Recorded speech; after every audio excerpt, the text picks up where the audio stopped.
Сайн бацхан үзэгчдээ та бүхэнд энэ орой мэндийг хүргэе. Тэгэхээр өнөөдрийн сэдв үзэгчдэд офшор дансны тухай одоо мэдээллийг хүргэхээр бэлтгээд байна. За тэгээд манай студид улсын хурлын дарга их бол үлцээрээд байгаа. Танд энэ орой мэндийг хүргэе. Иргэдэд бас энэ офшор данс, офшор бүс гэдэг энэ ойлголтыг бас цэцтэй ойлгохгүй бол янз бүрийн мэдээлэл гараад байна л да. Тэгээд энэ офшор бүс данс гэж яг юу юм бэ? Иргэдийн ойлголтоор бол төрийн албаа гэж одоо ялангуяа улс төрчид ингээд өөрийнхөө хөрөнгийг нуудаг нэг юм газар гэж ойлгоод байгаа шүү дээ. Арчсан нам 2016 оны улсын хурлын сонгуульд өөрийнх нь нэр дээр офшор данстай хүн байх юм бол дэвшүүлэхгүйгээ хэлсэн. Хагас өдөр, бүтэн сая өдөр хэллээ. Тэгээд түүнээс хойш энэ офшор гэдэг юм их олонний анхаарал орчлоо л да. Тэгээд янз бүрээр гуйлж байгаа юм байна. Энэ ерөөсөө хүн мэддэггүй байсан нэр томьёо л да. Оф гэдэг чинь гадна, шор гэдэг чинь эргээс гадуур байдаг. Татварын нэг тааламжтай бус, эсвэл ох татваргүй бус. Эсвэл тэр бүсэд одоо данстай хүний компанийн жинхэнэ эзний нэрийг зарлдгүй. Жинхэнэ одоо орлого авдаг хүний зарлдгүй нуудаг. Эсвэл Швейцарын банкнд байдаг кодтой хүний нэргүй данс мосыг нэрлэдэг. Тэгэхээр энэ ердийн бизнесмэнүүд бол хэрэгэлдэг л эдэлтэй. Тэгээд арчсан намын хувьд яагаад энийг зөвшөөрөхгүй гэж хэлж байгаа гэхээр энэ бол чи өөрийнхөө хөрөнгийг нууцдаг юм бол яаж олон түмний хөрөнгийг мэддэг ажилд очих гээд байгаа юм бэ гэдэг асуулт байгаа юм л да. Энэ улсын төсөв 7-8 их найт төгрөгийг захиран зарцуулах шийдвэр гаргах эрх авах гэж байгаа юм бол чи яагаад өөрийнхөө тэр бизнесийн хэдэн төгрөгийг нуугаад байгаа юм бэ? Хоёрдугаарт энэ бол татвар төлөхгүй байж болдог ийм бус байна. Ер нь бол хөрөнгө оруулагч олох Монгол руу ирэх хөрөнгөний урсгалыг татахаар ийм бүсэд бол Монголын олон компани ажилладаг. Тэр хэдтэй бол би бол огт юм яриаггүй. Тэр бол одоо байж болно. Улс төрчид ялангуяа улсын хурл дэвшиж байгаа улс бол энэс хол байсан дээр. Яг тэгвэл олон түмэн өөрөө чинь татварын мөнгөөр мэдгэж явуулж яхад өөрийнхөө одоо хуулийн дагуу болсон юм уу, хууль бусаар болсон юм уу, ямар нэг нуух шалтгаантай мөнгө тэнд байлгаад иж болохгүй л гэж үзэж байна. Тэгээ энэ 5 сарын 9-нд гарсан дэлгэцэн дээр байгаа Панама материалууд гэдэг энэ юу вэ? Тэгэхээр одоо тэр ч офшор данстай, энэ ч офшор данстай хэнийг ч дэвшүүлж болохгүй гэдээ бах юм яриад байгаа. Тэгэхээр энэ дэлгэцнээс ороод үзчихээ. Одоо нэр дэвшиж байгаа хэд байдгийг арчсан намын 76 хүнээс энэ ишигээ хийгээд үзэхээр нэр нь гарах юм бол одоо дэвшүүлэхгүй гэж. Одоо жишээ нь би өөрөд бол нээлттэй юм шүү дээ. Одоо ингээ харж байна. Одоо энэ хүн болгон орж болно. Одоо би энд өөрийнхөө нэрийг хий. Инколд. Хаач энэ би одоо ингээ хийж штэ. Тэгээд авгаа бичиж. Зөвхөн Монгол гэлгүүгээр бүх улсаар нь хай.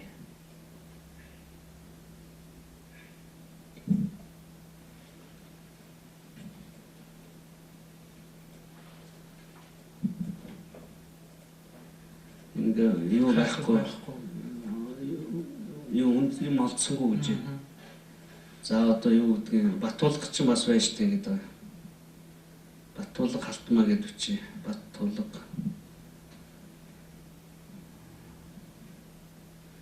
халтмаа гэ байхгүй. Баяр цогтыг бол бүгд мэдж байгаа.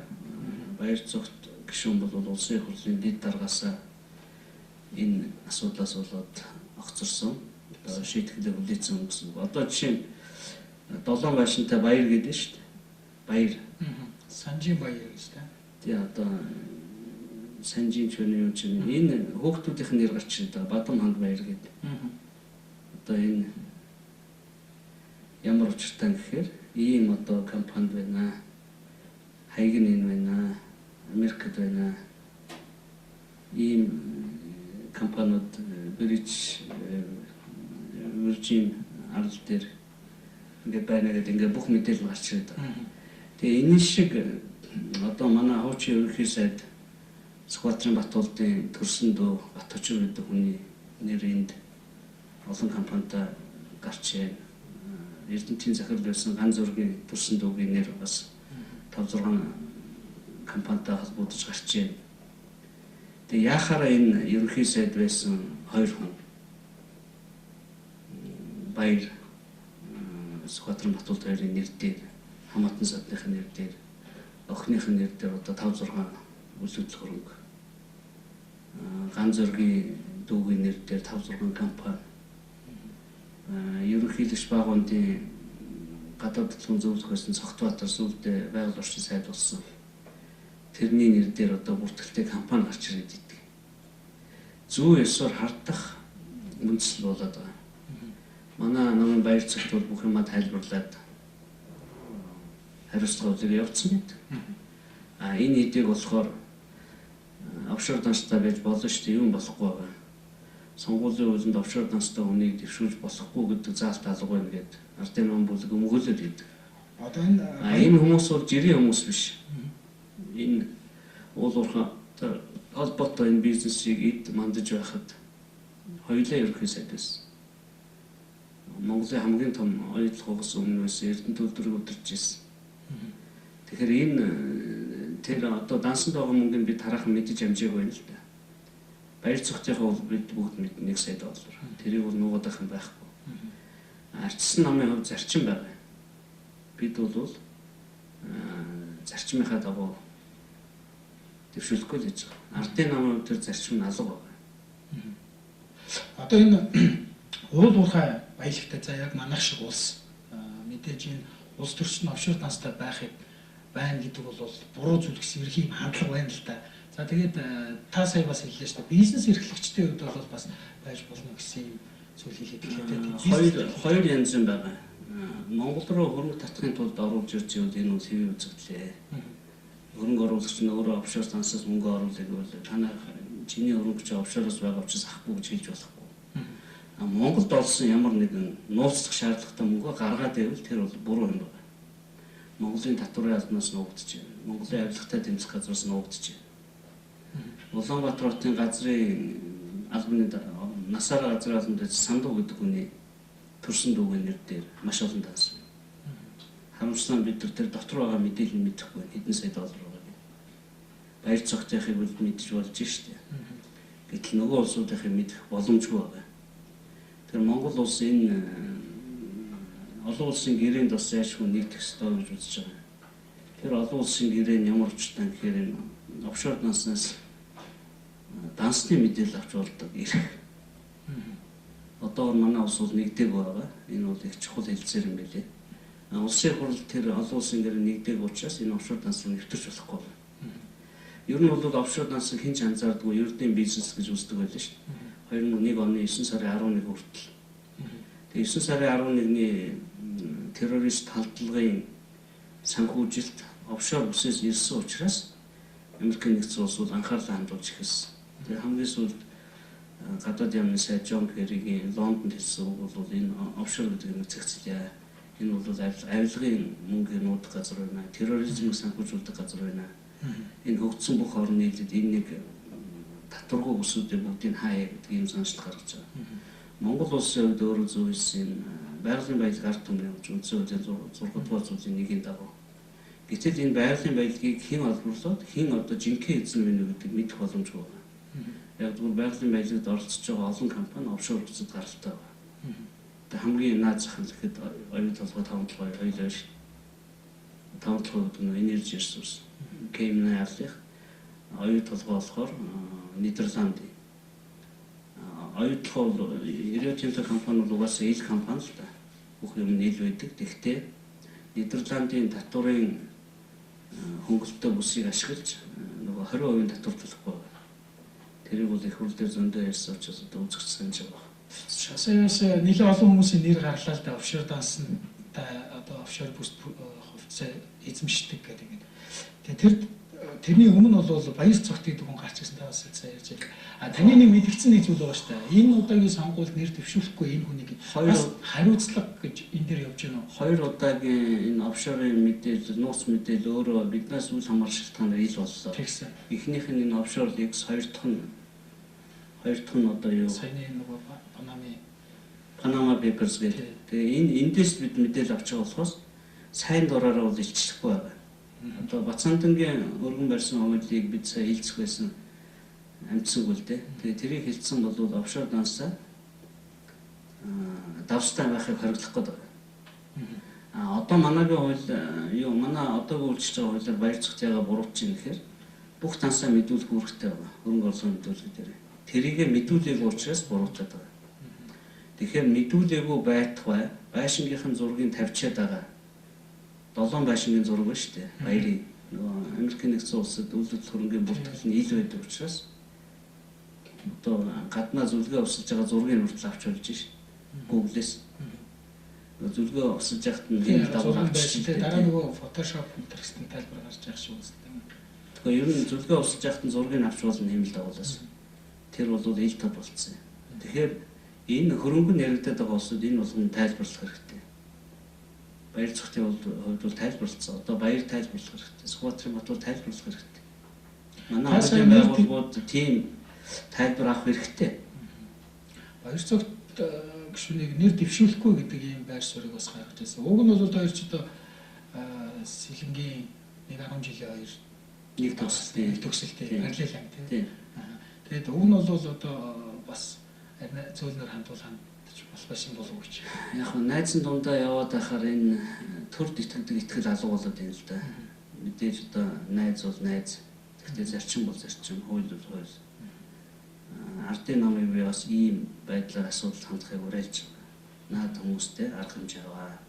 Ядчил дэвшүүлэхгүй байл та. Одоо бол дэвшүүлэх асуудал бол яригдсан явж байгаа шүү дээ. Яригдж байгаа. Одоо яг манай намын хувьд бол дэвшүүлэхгүй үгэндээ байна.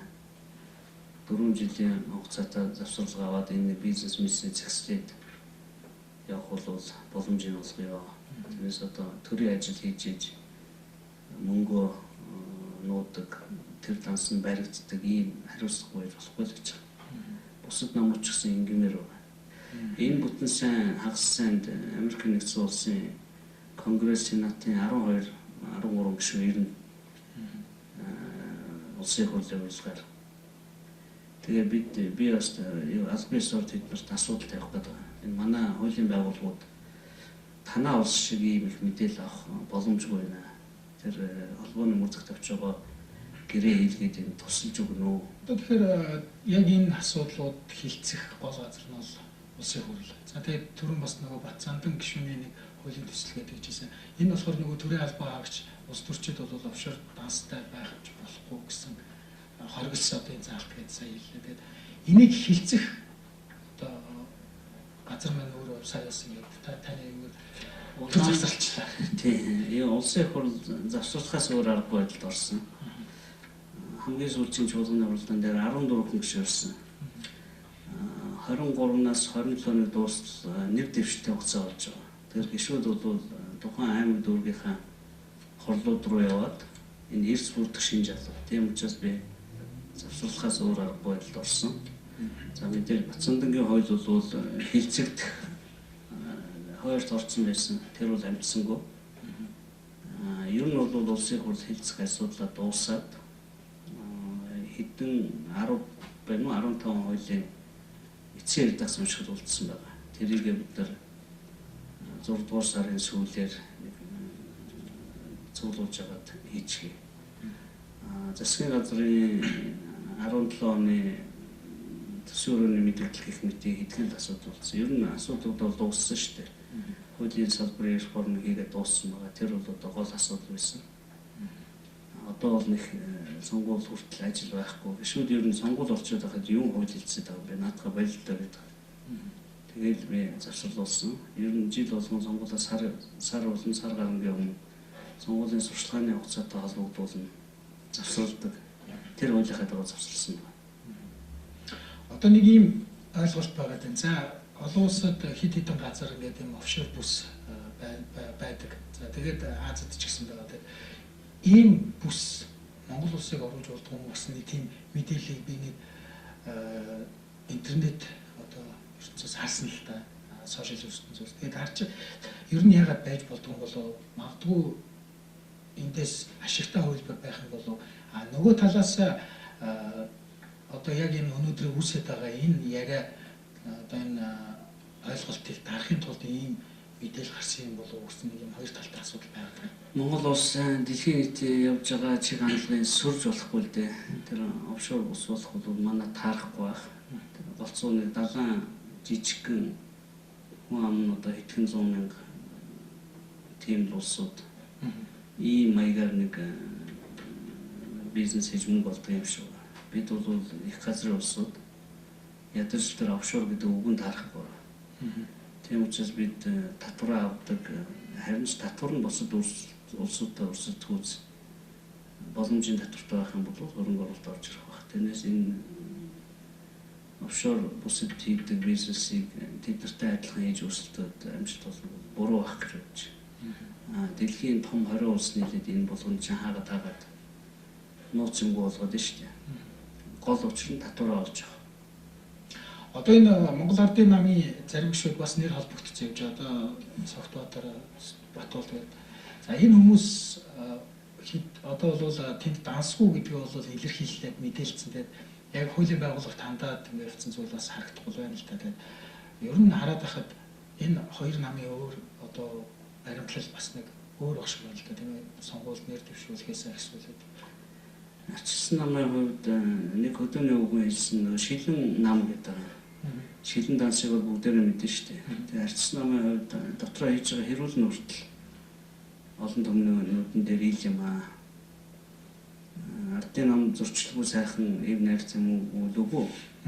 Байж байгаа хурц хурцаар илэрдэг үйл явдлууд болдог шүү дээ. Намын дарга хусгаас асуудал. Тэгээд тэр утгаараа бид бол шилэн нам, шилэн арчсан намын хувьд энэ нэр дэвшүүлэлтээ хүртэл ил тод болгож байгаа. Өөрөө чинээр холбогдсон бол уучлаарай дэвшихгүй шүү гэж. Бусад намууд ч гэсэн ийм байх юм бол Монголын ард түмэн сонголтоо хийхэд одоо төхөмтэй байх юм. Нуугаад зүгээр нэг мэдээлэл хийгээд явах бол хамгийн амархан арга зам шүү дээ. Цаана дахиад юу ч үлдчихэж байгаа юм билээ. Олон түмний нүдэн дээр амьдралч ил болсон бол нэг үсээ ил болгоо дахиж өөр зам байхгүй гэсэн. Танай намын хувьд, намын даргын хувьд бас нэг зүйл асууна л да. Одоо яг энэ мөрийн сонголт одоо өрсөл мөрийн хөтөлбөрт нь одоо энэ офшор дансны мэдээлэлтэй холбоотой юм уу? Ийм мэдээлэл байгаа юу? Одоо байхгүй. Яг л мөрийн хөтөлбөрөөр сонгуулийн ерөнхий оронд өгснөөс хойш энэ асуудал илэрсэн. Тэгэхдээ бид ярьж байгаад ийм зарчмын шийдвэр гаргаад одоо тэрийг мөрдөн. Хуулинд байхгүй ч гэсэн бид дотоод мөрддөг юм. Одоо бол энэ удаагийн парламент бол энэ асуудлыг одоо олон улсад гэрээд нийтэх асуудлыг бол ярьж амжихгүй дараагийн парламент юм тийм ээ. Дараагийн парламентын тэн дээр бид нар судлах ёстой. Тухайлбал одоо ямар гэрээ яаж нэгддгийг нэгдснээр ямар үүрэг хариуцлагатай болох юм. Бид бас дотоод орж ирсэн тэр эзний нуусан компаниудыг ил болгодог системийг бас нэвтрүүлэх ёстой. Компани гол одоо ашиг олгоч гэдэг бенефишери гэдэг. Тэр улсуудыг нууцладаг хуультай улсыг л энэ офшор улс гэдэг байна шүү. Гэтэл олон орн бол нууцлахаа болж байна. Тэрнтэй нэгдсэнтэй холбогдуулан дотоодын хууль тогтоомжоос өөрчлөгдөж байгаа. Тэр компани эзэн одоо Эрдэнэ болгол байх юм бол Эрдэнэ болголтын нэрээр л байна. Өмнөөс ч өөр хүн дорж гэдэг хүн байж болохгүй гэдэг ийм хуулиудыг энэ их 20 эрт гэдэг улс бол бүгд гаргаад мөрдөд эхэлчихэж байна. Ийм юм нь өөрөө тэр улс дотор офшор бус гэдэг юм байхгүй гэдгийг л илэрхийлж байгаа. Цаашид ер нь офшор бус ер нь яах вэ? Байх болоо байхгүй байх вэ? Бүгдээрээ шудраг татвар төлдөг болохын тулд энэ бол ер нь хэрэггүй юм байна л та. Тэгээ ялангуяа авилгатай тэмцэх гэж байгаа байгалийн баялаг ихтэй Монгол улсын хувьд бол бид хоёр гараа өргөл орох хэрэгтэй. Олон түмэн энэ байгалийн баялагаас татвар төлөгдөж гин үү, эзэн хийн манад орох ёстой мөнгө орж гин үү, өчнөө л олон 100 мянга сая тонн нүүрс зэс алт малт хамаг юм бол ачуулаад ах юм. Манай улсын хөгжилд ямар нөлөөтэй юм бэ гэж асууад шүү дээ. Тэгэхээр энэ бүх баялаг гараад мөнгө нь офшорт үлдээд наашаага зөвхөн одоо зардлынх нь цалин орж ирээд ах юм бол Монгол улсын хөгжилд олигтой нэмэр болохгүй шүү. Тийм учраас бид нар ямар компаниар хэн гэдэг хүнээр энэ баялгаа хуулаад байна вэ? Тэрийг ил болгоё гэдэг ийм санаачлалд бол зайлшгүй нэгдэх хэрэгтэй. Хувийн бизнес эрхлэгч байсан ч гэсэн хамаагүй. Улсын хувийн хувийн төрийн албан агч бүрэн өсөө хориглоё гэж байгаа. Хөрөнгө оруулалтын мэдүүлдэг 40 мянган хүнд бол ерөөсөө офшор ноёл хаалттай байх хэрэгтэй. Хувийн бизнес татварын албандаа заавал бүртгүүлж.